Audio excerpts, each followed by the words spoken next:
पुढची बातमी। आदित्य ठाकरेंनी वरळी कोळीवाड्यात नारळी पौर्णिमेनिमित्तच्या कार्यक्रमात आज सहभाग नोंदवलाय। यावेळी त्यांनी कोळी गीतावर ठेका धरत आनंदही घेतलाय।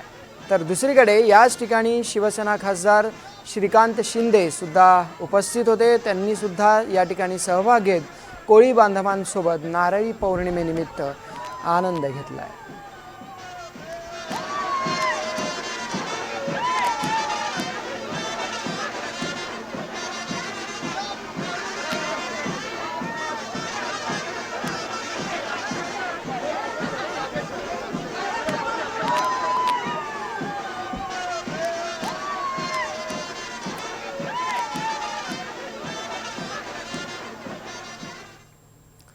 नारळी पौर्णिमेनिमित्त वसईतील अर्नाळा समुद्रकिनारी आगरी कोळी बांधवांचा जनसागर उसळला होता। पारंपरिक पद्धतीने सोन्याचा नारळ वाहून दर्या राजाचं सागर पूजन करण्यात आलं। मासेमारीच्या नव्या हंगामाला सुरुवात करताना व्यवसायाच्या भरभराटीसाठी दर्या राजाला साकडंही घालण्यात आलंय।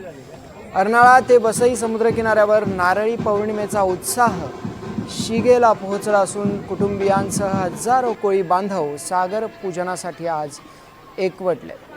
उत्सवाच्या पार्श्वभूमीवर अर्नाळा समुद्रकिनारी मोठा पोलीस बंदोबस्त सुद्धा तैनात करण्यात आलाय।